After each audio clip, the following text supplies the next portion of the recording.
Welcome to NFT Rebels, the podcast where technology, creativity, education, and non-fungible experiences meet each other. It's me, Annie Alexander, and in each episode, me and the Rebels will have a real unscripted talk, share genuine opinions, and show raw emotions. Should we start?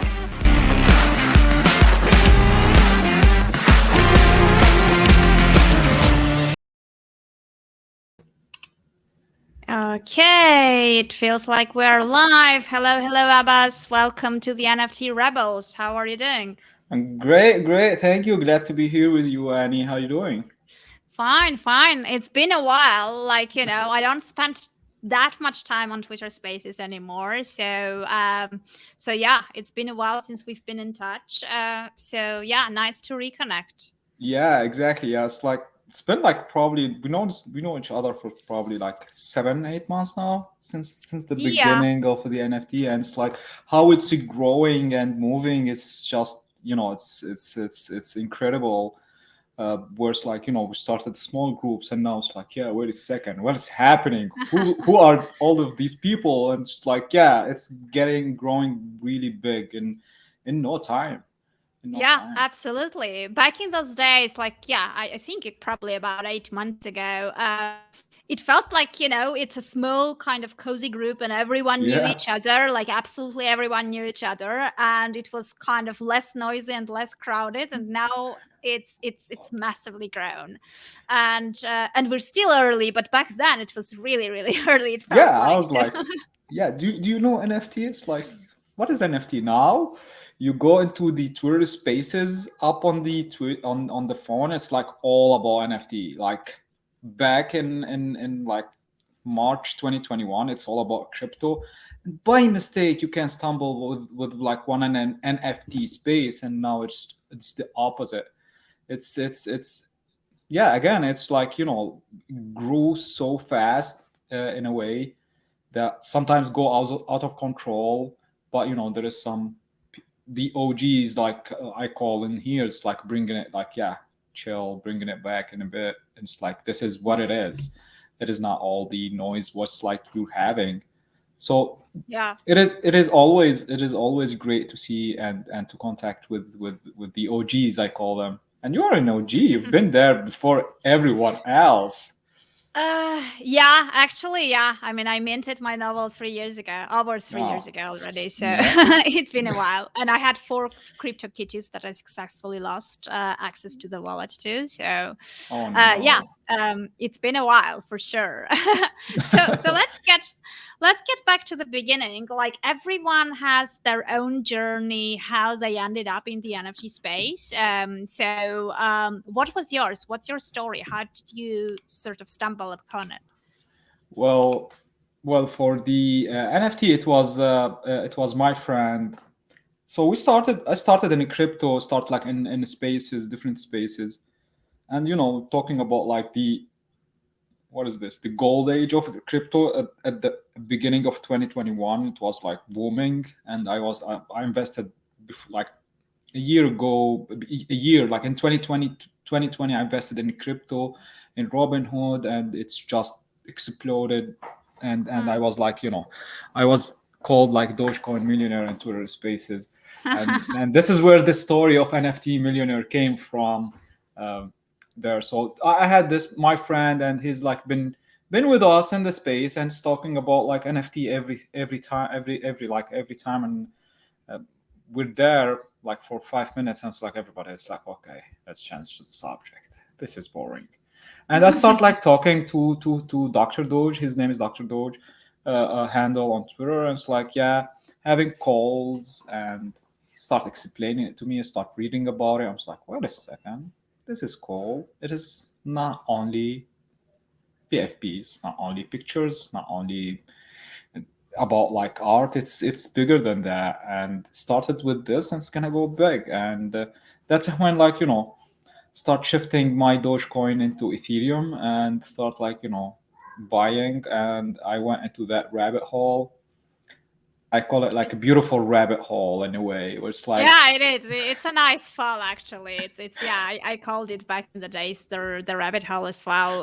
When I was starting with crypto, but it's so funny. Like back in those days, obviously the crypto was like, many were starting with Bitcoin, and then some were diversifying their portfolio with Ethereum, and then moving into all these altcoins that came after the ICOs.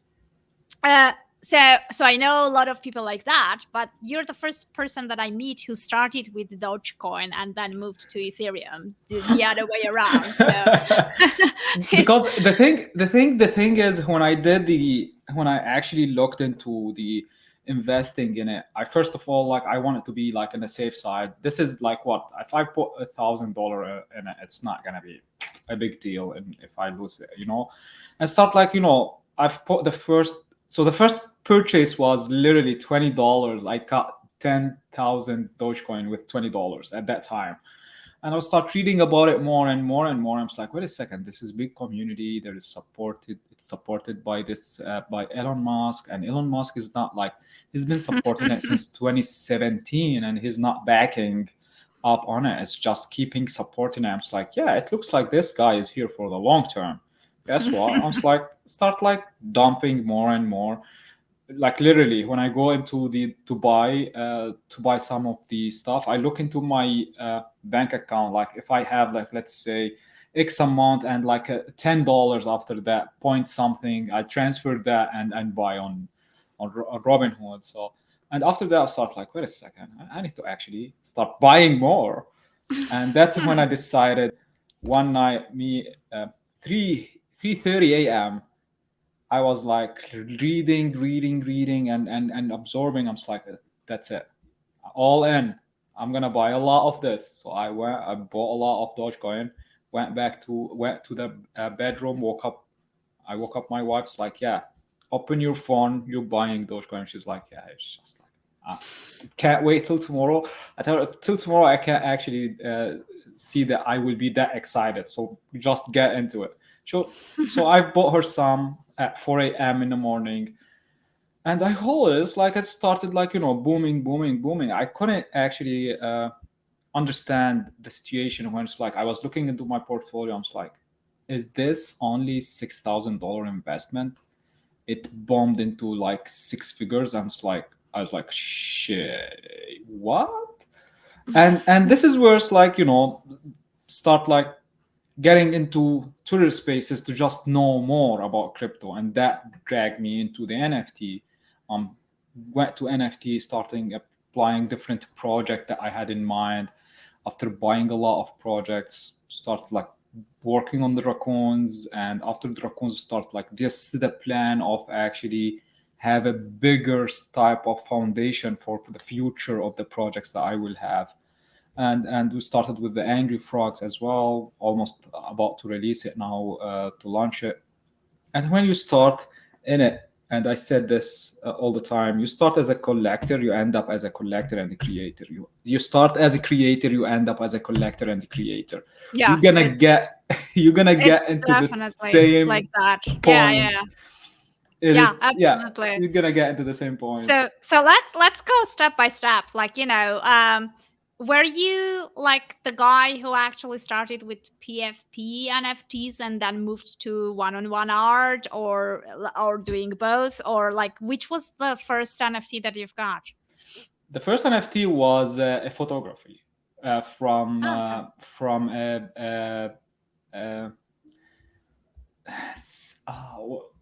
uh, I'm just blanking on the name. Just remember. Come on, first NFTs are special. Remember? Yeah, I forgot the name. I'm sorry. Just I didn't see the art, the photographers in the long term time, but that happened on one of the spaces where it's like I was listening and this guy was talking and about his work, and I looked at it and it's just like, wow, this is actually so beautiful. And I went there, and that was like the first bid I put on. It was on OpenSea. I've placed a bid. It was 0.4 at that time, and the guy went crazy. He went crazy. We connected immediately, and we start talking, and all of this, start crying. was like, wow, this is dope. You actually, and he was like, you changed my life and all of this. And I was like, so emotional at that time. I was like, man, this is cool. It's like you can get to buy what you like and to get in contact directly with the creator, to know their stories, and to build that connection. It's not like you're going and into the supermarket, or you're going to Amazon or wherever. It's like, and go buy and get this piece of thing, like piece of things, not piece of art that you're gonna put it. But here you got just you connect and you talk to them, and it was cool. So I'm that guy who started with one-on-one for a long time. It took me 2 months before I bought my quote unquote Bored Ape. I sold it after like probably a month from me buying it. I didn't expect it to go that much. That must have been hurting. It's so it happens. Like I've like yes. it's just this is how it goes. So, and I had a Bored Ape canal, a board canal, the same as the Bored Ape that I have, the same thing. Okay. Yeah, spent probably 2 days looking for this, and so I got it and start looking at it, and I didn't at that time. It was so different, the vibes in the Bored Ape. It was just kind of like like not me in a way. I didn't get to connect in that community at the beginning, and start like probably I didn't do this the research that I should have done in a way. But yeah, it started like okay, PFP, let me go see this and that. I stayed for a long time before I actually start like trading PFP, kind of like project. I trade there. It's rarely to hold a lot of PFP at that specific period of time. Now I hold some, but yeah, I was like started with one-on-one. 80 to 90% of my portfolio is one-on-one, and I have over 1,200 so far NFTs. Wow, that's so cool. I mean, I was gonna say that in the space, like obviously, you started by collecting, then you had your own project, etc. But in many people's sort of image, when someone says NFT millionaire, it's basically like a big collector is what people think about. Like the collector image is the first thing that comes to mind. On top of that, like on top of mind, that's what everyone thinks. And obviously there are many different collectors in the space. Not many have been around for so long, basically. Many of almost everyone has those shield posts on Twitter, but there are very few who people know that if you get there, it's not a waste of time. Most probably, the collectors will see it. Mm-hmm. And you also have your Twitter Spaces that you're still running since back in those days, where you actually, what I like about them is that exact psychological support that you're providing, right? It's like, as you said, like the photographer of your first NFT that you bought, connected with you, and you were approachable, and you guys spoke. That's what kind of is the vibe of on your spaces. Usually, you kind of I've seen a lot when you were actually buying while talking to the person, which always had that big effect of people, holy shit, is this true? Like, oh my god, what do you mean, did you just buy it? So I think that is probably the difference between NFTs and Dogecoin, right? Like those doggies don't really kind of say thank you, or you don't get anything out of them from that perspective, from the emotional perspective. And probably that's the difference between one-on-one artist relationships with the collectors versus the PFP projects, where it's more about a community and sort of being part of something together kind of thing, right? So I mean, since you also have PFP projects in your portfolio, I mean, how are you actually managing? For me, for example, the problem with PFPs is that I really don't have so much time and energy in order to monitor everything that's going on, to be on all the Discord servers, to to keep my head on the pulse, to figure out what's happening. Which is why, like, for me, it's much easier just to hold instead, because I just don't have that broadband of just going into and monitoring everything one by one. But are you part of any of those communities, and like, do you have any favorites in terms of vibe? Because you said Bored Apes vibe back then didn't really resonate with you. So it didn't resonate. I wasn't like a Discord guy until we get into the raccoons. So that's when I start like going into Discord and building a Discord. But to be honest, I'm not a big Discord guy. So till now, I don't go into. I just like go see the vibes and that's it. I don't communicate that much on Discord, on different Discords. On my Discords, I'm more active than any other Discords.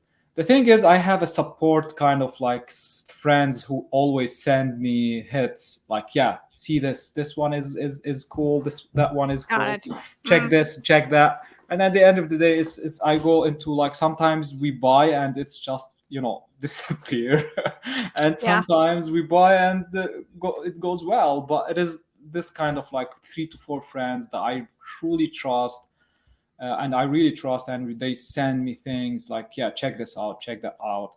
Sometimes I go to OpenSea and just to check the ranking stats of it and see every other day. And I go like, yeah, I like it, let me go. Sometimes I buy without actually, checking. Researching. It depends on the price. So if the price is 0.4 or 0.2 and above, I'll go and check what is this. You're investing a lot. But if it's like 0.02, 0.03, just like, and I like it, I like it, I'm gonna get it, even if it's rug bull. For me, it's just like, this is how I like it, I love it. It's just like, it's so cool. But when the investments start like getting higher and higher, just like where it's like, yeah, I gotta go and do my research about it. And sometimes I go with the flow. Sometimes I buy high, but I don't sell low. I just hold. Sometimes I got into one of the projects where it's like I bought low. I bought like around 15 of them, and it went to 1 ETH each, like in 48 hours. I was like, yeah, that's cool. And start liquidating them and getting into other projects as well.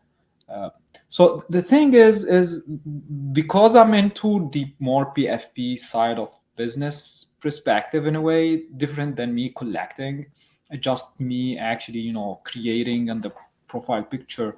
It's good to go and see the different communities structure, the different business perspective for these different projects, understanding what they are offering, where's like their starting point, where's their end game, and all of this. So it is kind of like me trading in the PFP project kind of style of transaction, but at the same time studying it, and the same time to understand the concept behind it.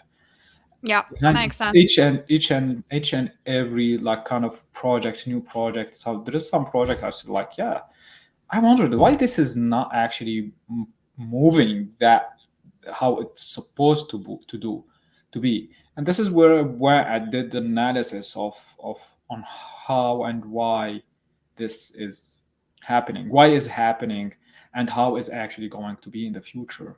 So you go into a period of time where it's like there is a lot of people. The same thing happened with the crypto in 2020, where it's like 2021, this last quarter, first quarter. And before that, the same thing happened at 2017. 2018. So so people got burned. And the thing that you're gonna get burned, and there is a lot of people gonna make money. You're not gonna hear the stories of the people who's losing. You're gonna hear the stories of the successful people, because the losers probably, or the people who got who lost money, they will not be proud going and talking about it. Like, yeah, I lost that much and this much. Only this is the same thing. Always the hero or the success stories is there, but there is a lot of actually miserable kind of losing, or it's like a lot of people lost a lot of money on it, so it's not that highlighted. So I look at it and see how this is gonna go, and based on that I start work on my projects, which is gonna probably talk about it later in this. Yeah, we'll do. But before that, what I want to cover is, because like imagining the type of people who are going to watch this or listen to the audio podcast, they are going to be mainly one-on-one artists, I presume, most probably. So, and they usually have a similar type of challenges, right? Like they come to this space. There are tons of really talented people. But not everyone really progresses so fast, because just being a talented artist feels like it's not enough in this space. There are so many other different components that come together in order for the NFT artist to become successful, right? There's loads of different components, different elements, a bit about timing, a bit about luck, a bit about like how skillful you are with social media, about how shy you are to interact and engage and communicate with the other people in the community, etc., etc. So that it's way more than just how good of an artist you are. So and sometimes it's overwhelming. So I think it would be very useful for people to understand, like, from the collector's perspective, when you are deciding to make that purchase, like what is going on in your head? Like, how are you looking at things? Like, how do you choose? Let's say, I don't know, let's say you're planning to spend 1 ETH, for example, at that day on one-on-one art. So you need to choose, I don't know, like 2 or 3 among 10. What's happening then? Like, how are you approaching this? Yeah. So the thing is, this is the exact question that you answered. This is can apply on Abbas or NFT Millionaire 2021 kind of perspective. Like, you go and actually you wake up in the morning and it's like, yeah, let's see how much I'm gonna spend today. It's like, or you go into space and it's like you really find really something you like and you go like, yeah, bought it. Let's go next. So this is the kind of thing that works like it's kind of like a support, but at the same time kind of like like, how can I say that? Like, you go and just shopping. You don't make a list. You just go into the store and just like, you like this, you like that, you get. This is the last like probably last quarter of 2021. The first quarter was like more like, getting into the connection and the despair, like talking to the artists and going into deep with that. You get into where it's like an evolve level in the September, October, November, December style of it, where you go and just like, like, yeah, you go, you listen, you like, you buy. It's not like you like crazy shopping in the beginning. It's just like you evolve into ways like, yeah, I have this, I want that.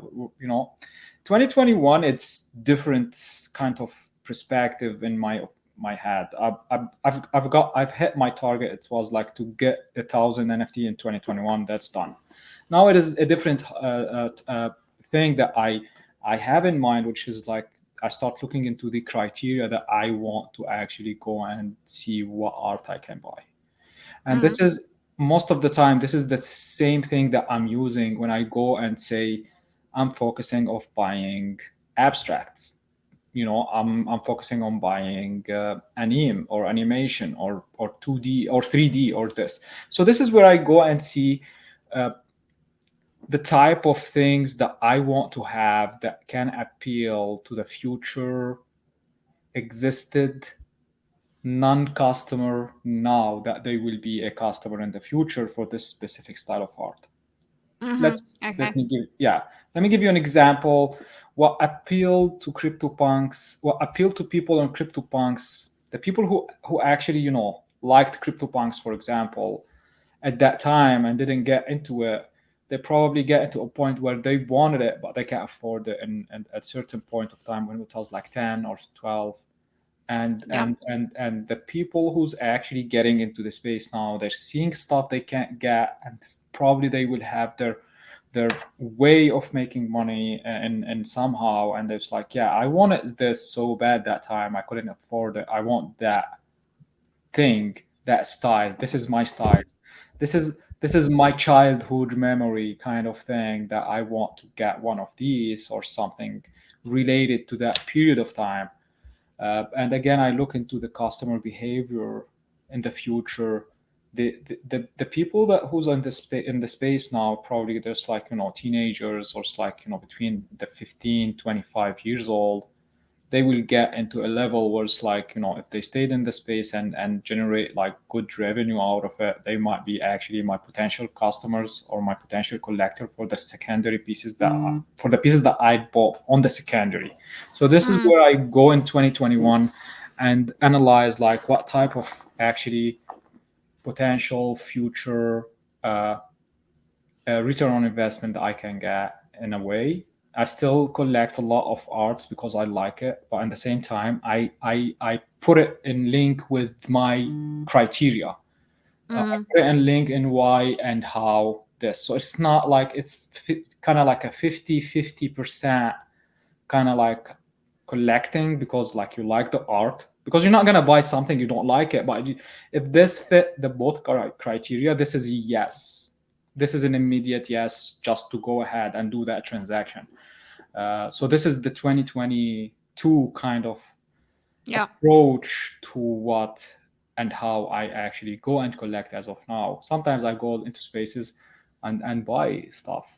Sometimes I go and buy things like it doesn't fit the criteria, but I want it to be in my collect. I'm not planning to actually put it out there in the secondary anytime soon. So this is the small type of collecting in 2022, because there is a huge shift in the entire kind of like market we have in NFT. Yeah. So yeah, please. Yeah, it just feels like the market has matured and kind of, the criterias are going up. So, just having a nice looking something it feels like it's not enough anymore. Like before, you could get away with less stuff just by being there, by being one of the first ones, by doing something, that no one else had done before. But now, like, it's harder and harder to find something that will be completely unique, because there are so many more artists coming in and very similar. Like, there are so many diverse styles and different approaches, as well as it's kind of, just the NFT is, as you said, like, many people now look at the one-on-one artist in terms of, is this person going to be around for the upcoming few years? Is he going to grow? How big is the possibility for that artist to become a big name, right? To become the next people, to become the next, anything that is at the moment kind of, very, very hot, right?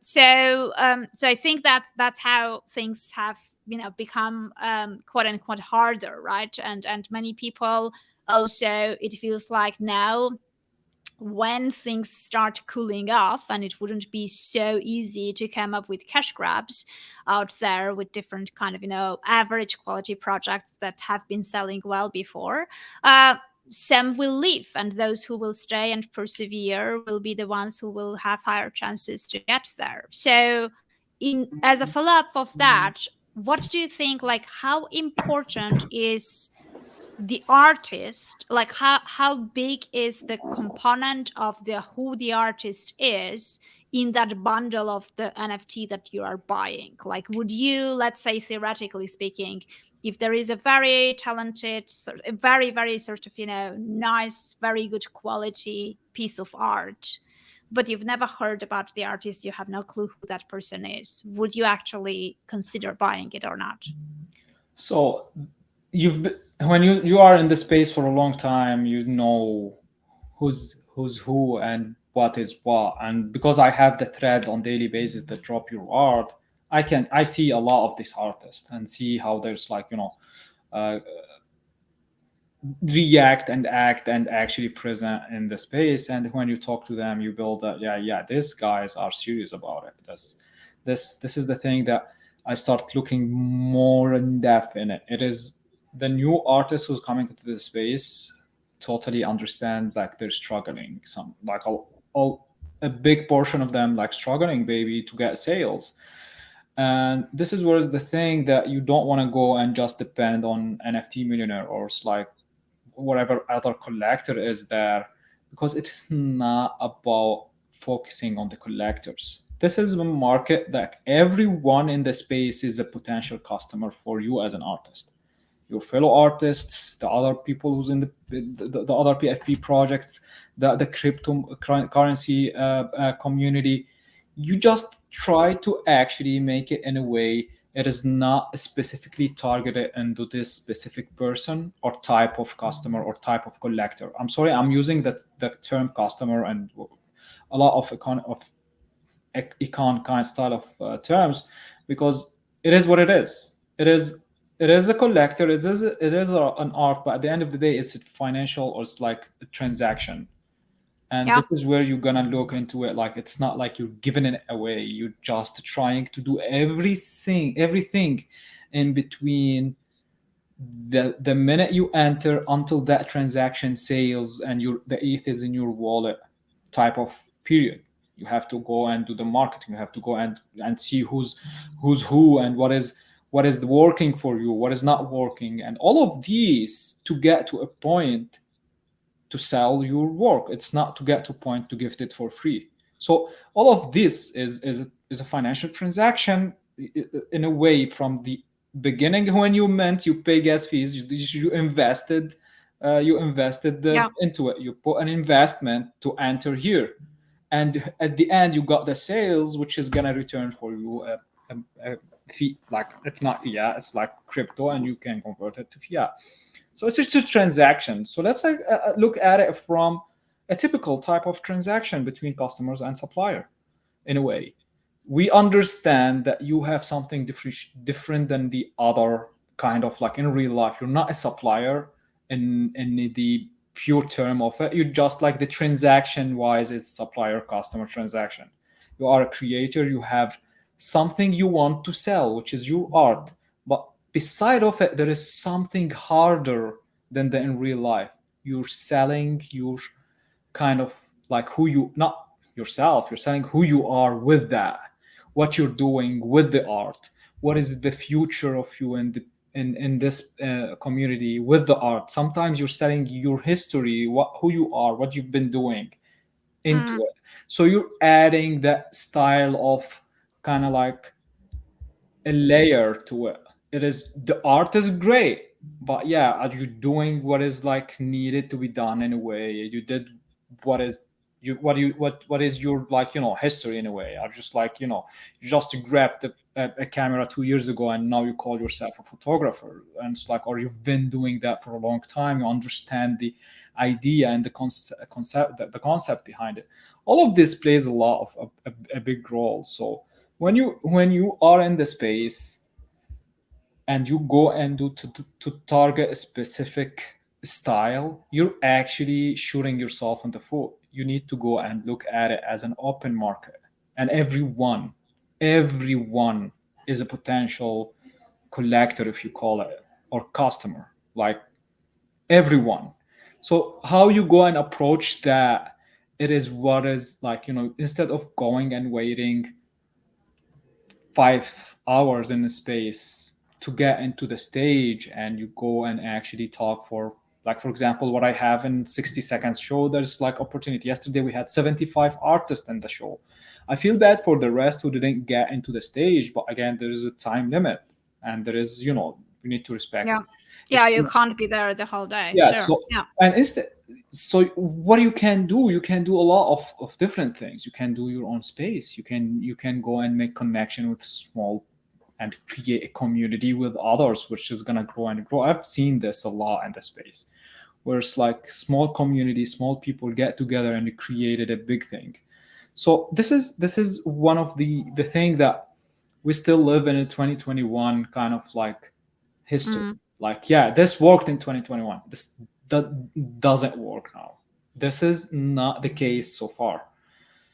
The spaces, as an artist, you need to be talented, you need to be present, you need to be if you don't have a history, like, then that something can tell who you are, where you are. It's not like you go and you put PFP for you, like, as a, I don't know, like, as a lion, and people are gonna come and it's like, who this guy? I'm gonna buy with you, but there is another third layer added to it, which is the trust. Yeah. Which is added again with the history, with the art, is the trust. Are you scammer? Are you not scammer? Who you are? To whom I'm talking at? Again, Yeah. it is Web3, quote unquote, but at the end of the day, we still have our measures in terms of not being robbed in a way. It's like, who are you, so I can go and buy stuff from you? Like, I want to get to know you. I'm talking this is on a personal level, but this can apply into the rest. Like, imagine you go into space and there is this guy, their name is whatever. It's like NFT Millionaire. Let's take NFT Millionaire. It's like, and my name is NFT Millionaire, and I'm selling you something for $3,000. Okay.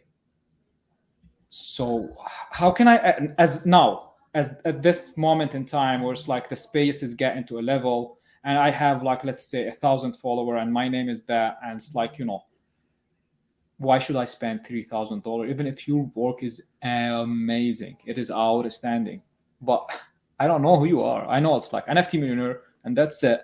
Or you got my point. Yeah. No, I get it. It's just I think basically at its core, what you're saying is that people need to put themselves out there, to show who they are, and to spend enough time to earn the trust, for people to trust them. Because, like, if you're coming from the first day and instead of hello you're just showing your art, it's probably not going to work, because no one is just there sitting and waiting when you're going to come and talk about your new piece that you minted, right? So at first it's just like dating. You need to spend a bit of time without, like, throwing your stuff to sell at me. So for me to try to understand who you are, what's your vibe, whether I like you in general, and then only I will be curious enough to look at your art. But, like, when someone is just coming and instead of hello, like, even on Twitter Spaces, when there is a completely different topics, you always have someone who comes in and just goes in and starts talking about their art, no matter how irrelevant and completely out of space it is. There are still people who do that, and that already, like, maybe if I saw it in a different circumstances, I would say, oh my god, like, this is really so cool, like, I would share it with other people saying, look how cool it is, or whatever. But just because that person did that, I don't even want to see what he created, right? So by that, they are just shooting on at their feet. So I think definitely building the trust is a very important component, and it can be done in different ways, right? But, like, the last thing that one should do is basically show up and start with an ask, because, like, just throwing your stuff at the collector is already sort of an ask, like, in the beginning, because you're asking their time and attention to look at what you've created. So in that sense, and sometimes time, getting time and attention from people is harder than getting their ETH. So, yeah. You got my attention. You got me. If you got my attention, okay. So the thing is, let's say you've been training for a long time, where so your muscles are actually not getting sore anymore. You just imagine, like, you've been introduced to something really cool, and it's like you feel that soreness again, and it's like, yeah, I love this. I'm gonna do it. And this is when you hit that spot of, like, yeah, so again, I'm not saying I'm numb, but I understand the space and understand the style of arts that I've like, it's been existed here, and who's who, and all of things related to it. So it's hard now to come and scam me in a way, or it's like to come and try to play on that sentimental kind of emotion. Yeah. It might work a lot in 2021, but it's not gonna be the same now. And this is where it's like, because we are on these spaces, we talk to each Yeah. other. It's not Yeah. like me. There's a lot of silent collectors out there. There's totally silent. The biggest collectors in the space, they're silent. Yeah. So they go and buy, and they have their own strategy. There's like, they don't care. I'm still young, probably the youngest, probably collectors in between them. But all of them are like all people. Like, in a way, I'm not trying to disrespect anyone, but they get into a point where it's like, in their life, they have a lot of money, and they want to buy this, and to enter and to connect and all of this. So the thing is, when you get the attention, you get the support. So Yeah. when you get the attention, you get the support of the collector, who's gonna vouch for you everywhere. You're gonna have the attention of the listeners, of the audience, everywhere or wherever you are, like on either on Twitter or wherever. How you approach it is really important to hit that, and to get it into a point, like, as a professional as possible, like as professional as possible, in a way, like, you are not a salesman. You're not a salesman. You're not as an artist, you're not a salesman. You don't go Yeah. and like sell your things, even though that the ultimate goal is to sell.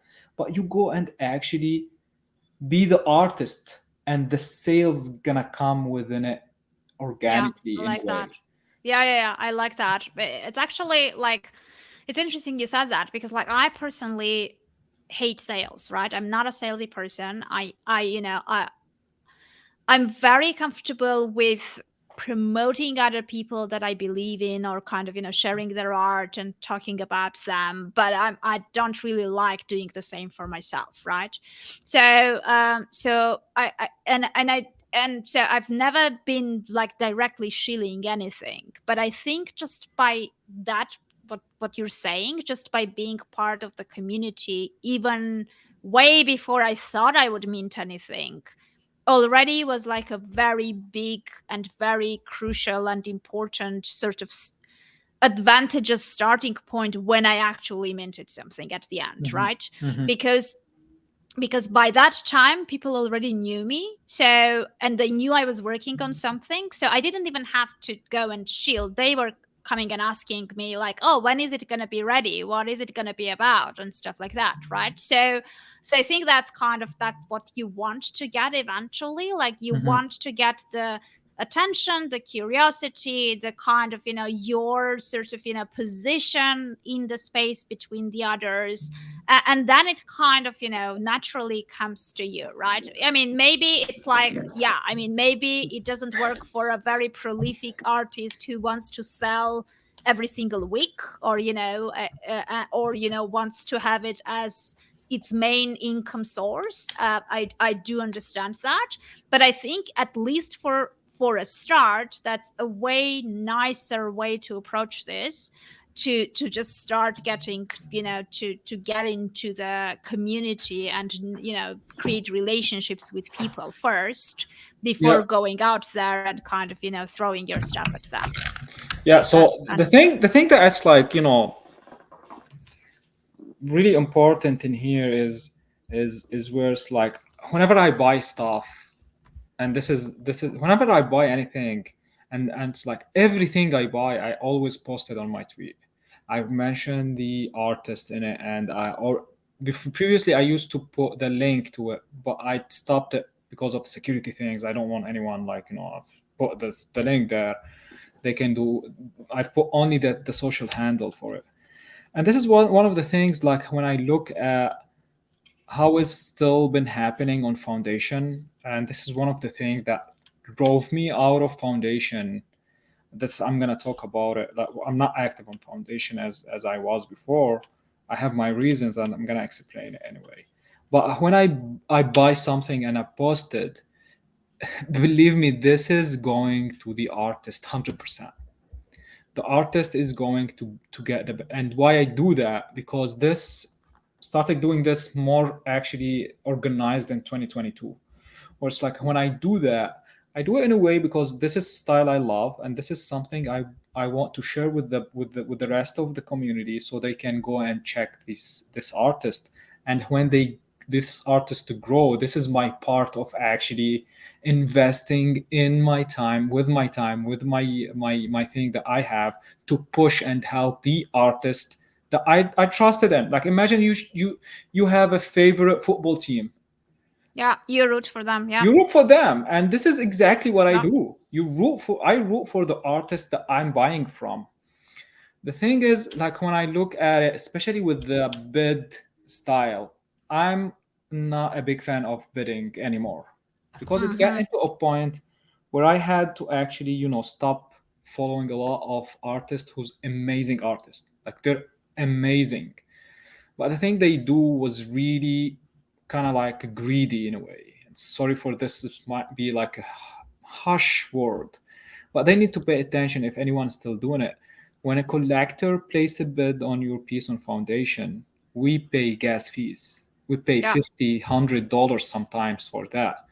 Now, if you keep it organic and not go and try to actually get someone to outbid, because in the same time the collector is going to look at you like you're acting against the collector who's collecting you, even though if you didn't have a sale at all and this was the first sale you do, just let it go.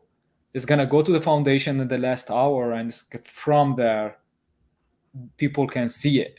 Or Yeah. if the collector posted it that I've placed a bid, the collector actually, there is two things. Either the collector wants you to get a better price on it and they were not willing to pay that price yet, or the collector is actually starting your bid, so the first bid, so you can actually, again, like we said, rooting for you. So Yeah. people, and a lot of time I'm still seeing that till now, and it bugs me and it's annoying me.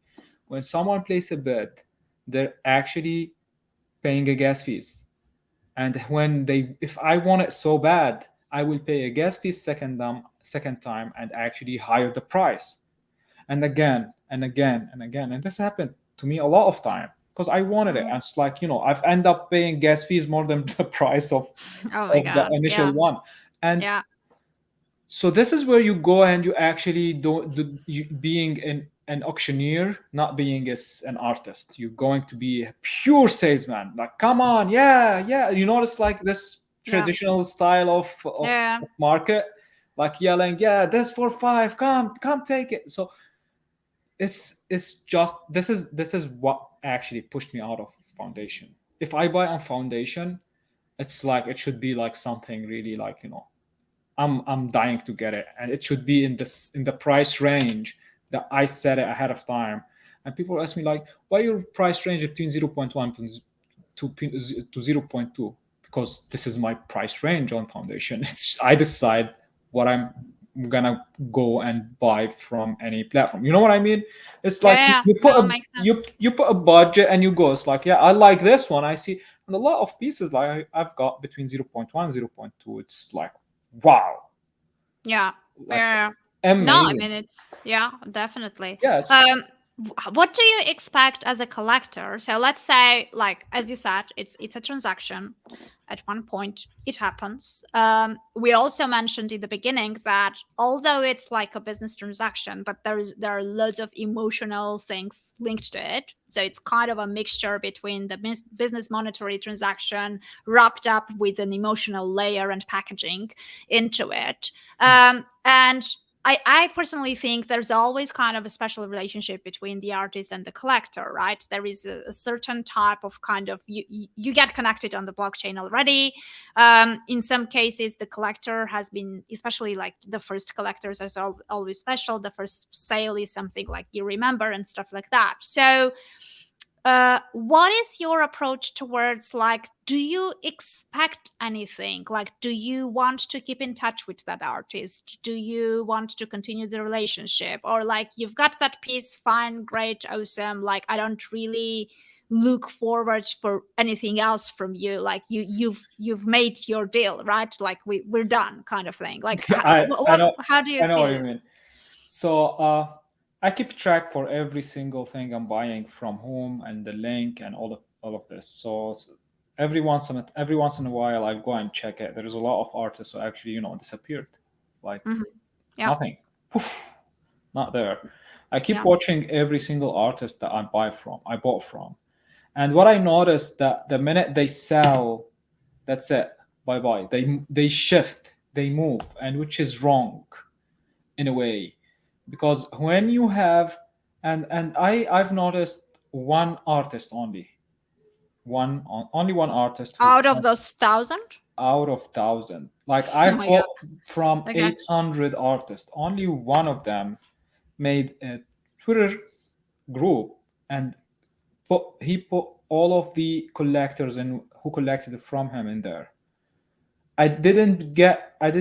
No one reached out to me to get my email from the artist that I bought from. Like imagine, like no one reached out to me to get my email. No one reached out to me at least to get my phone number. They only depend on Twitter Spaces, on Twitter and Twitter Spaces, and they forget the basic type of relationship between the collector and the artist in Web3. It's a direct connection. It is not like you go to gallery and they do the work for you. Yeah. It's a direct transaction. You are the liaison. There is no liaison between both of you. It's direct It's one-on-one, yeah. one-on-one type of connection. And if you actually don't build your database, your customer collector database, in a really good way, how you can assure you're existing in the future? You want to build based on, Yeah. a base, to get that loyal collectors who will come back and back again whenever you do that. Because the thing is, yeah, I sold this guy. He will not buy from me in the future. How did you know that? No, but then again, like, it means that you were interested just in his wallet and not in the I mean, it's a bit different. It's just like take this. Next. I'm done with this guy. I mean, the way I look at this is like, the very often, like, people say that PFPs are more fun because you can be part of a community, while when it's one-on-one, like it's just me and the artist. And to me, it doesn't really have to be that way, because, like, one-on-one artists can build the community of their collectors just like PFPs are doing, right? Because it's still a community. It's a different type of community, but it's still a community. So you can, you can still do that, and you can still, create your own vibe. You can still create that community, and it will work. Keep in mind, you don't have, as an artist, hundreds of collectors buying from you. Maximum you have 10 probably, if you are if you sold 20 NFTs in 2021 and 2020, you're probably gonna get between 10 to 13 collectors. That's it. 10 to 13. It's easy to manage. Absolutely. And when you go as an artist and you build that foundation, if you can get to convert this, like every time you drop something, you can sell, you can convert like at least one out of the 13 to buy from you. You're adding more and more into that collector and that pool that you have. Like 13, next day is going to be 14, next to drop 15, 16. You're building that database. And this is where it's like, I said, like, I told them this is one more. I said it one time, and it happened 2 days later. Twitter Spaces stopped suddenly. Twitter stopped Twitter Spaces for almost 3 hours. They just told them, like, let's say Twitter Space disappeared tomorrow. Okay. What are you gonna do? You don't even have the email address of the collector. You're gonna send them a message on MetaMask. There is a way that you can send a message on smart contracts, but who's looking at it? Yeah. They may not even know how to read it. Yeah. So if you don't have that database style of building of the future, and this is where it's like, Wes Henry. Wes Henry established a really well organized style of communication and connection with the collector. Like they have like the Discord, they have this kind of connection, and this is where you go and look at it and say, like, this is my number one style of criteria, or it's like this is my number one criteria that I want to see it in the artist. to make sure that this is going to be sustainable in a way. Yeah. Like I have the connection as a collector. If the artist did not actually get into a point where it's like they're building their foundation based on the or existing customer, and they go and to look to and to other customers or other collectors, I feel like, first of all, it's just like it doesn't make any sense. Yeah. You have a It's relation. harder Yeah, to you have an existing collector. Sometimes you reach out to them and they might not see your message. They might see it and not answer. Doesn't mean that you need to stop. You get their email. If this is not, you just go and actually build the relation with them. yeah. And there is sometimes there is like collector, they bought and they don't want to actually come back. Yeah. It's the opposite way, but it is not the same approach in the business perspective of the future. Collector, they might actually be willing to come back now, but they might actually come back later. Yeah. No. I mean, I totally agree with you.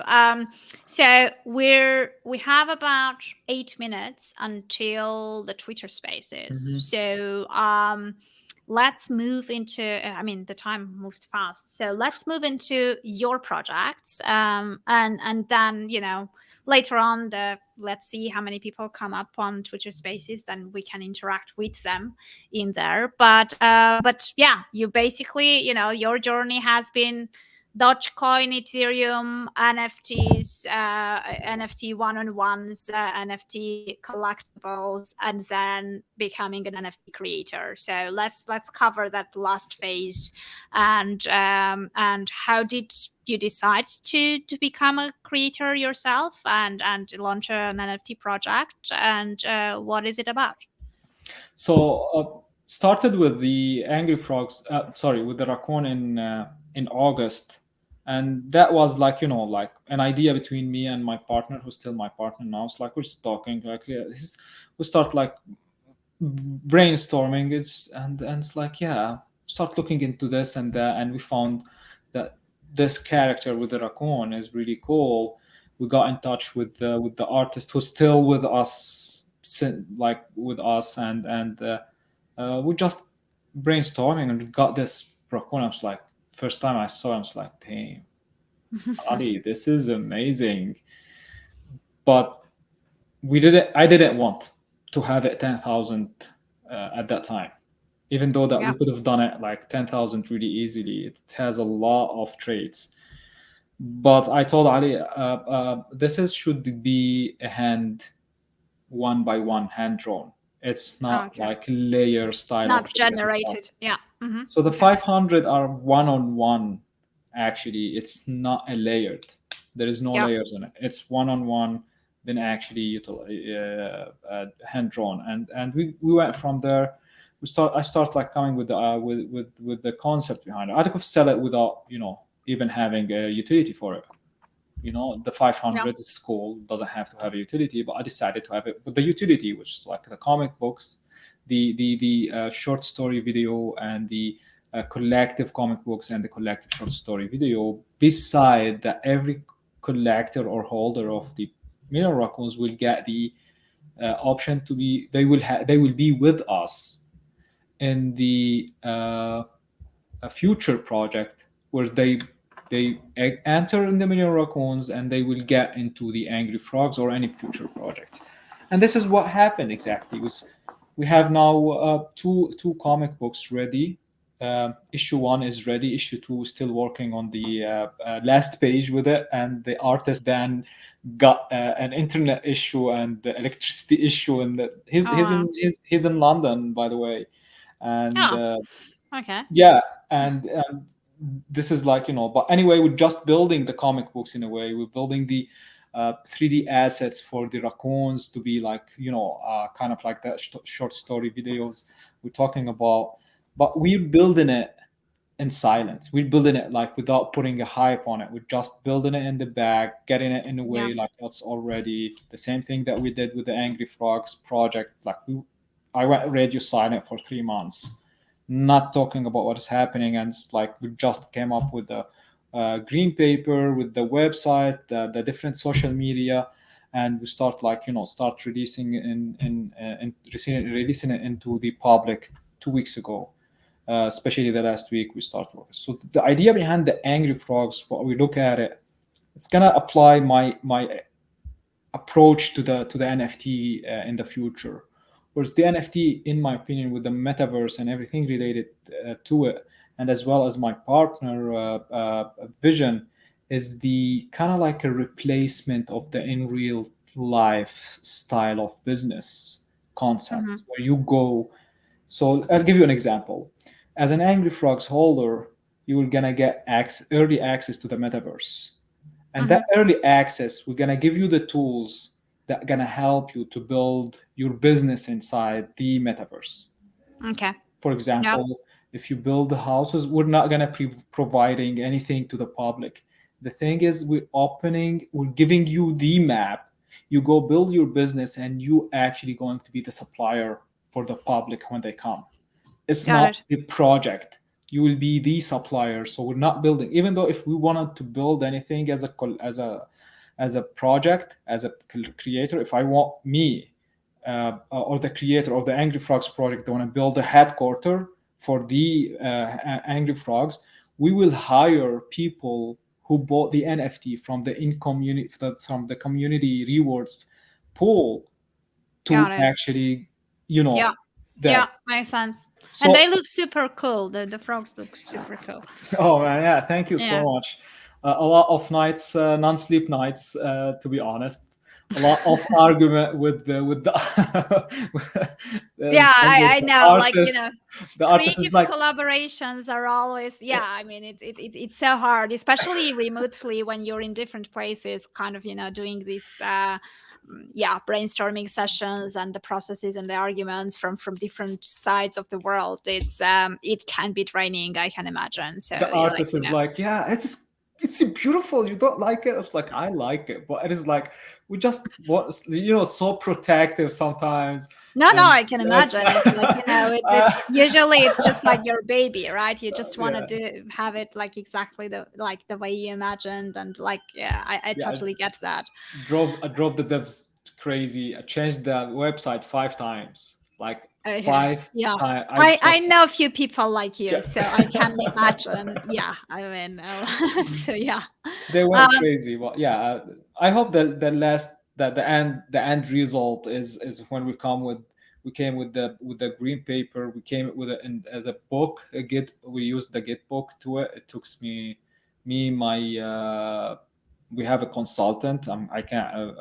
This consultant was actually always, I call him the guy who actually always criticize me. So this is our agreement. that's his Whatever I, job. Okay. yeah, Yeah. whatever I do, I don't.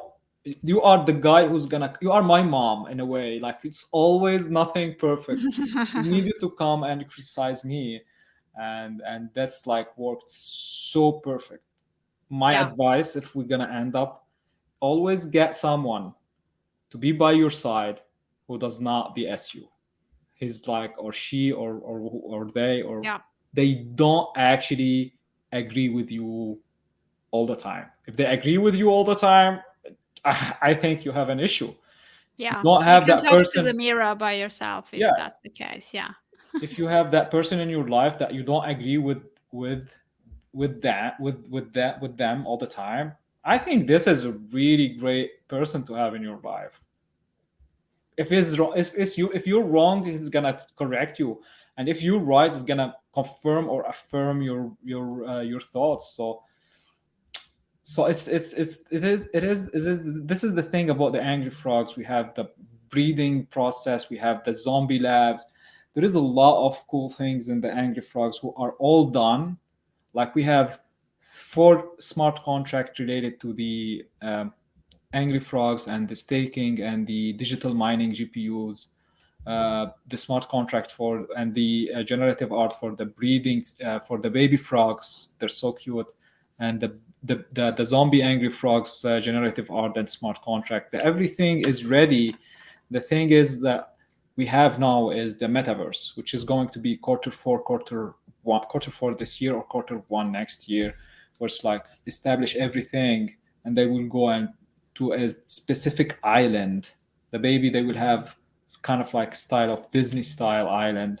The baby frogs, the zombies will gonna have a haunted house island, and the angry frogs, what they will have a big island and the five divided into 5 different families districts. It's more like a mafia style of the 5 Italian families, mafia families from the US, and the name is Frogiano, and it's just so cool. I highly recommend everyone to go and check the green paper and read the family backstory of it.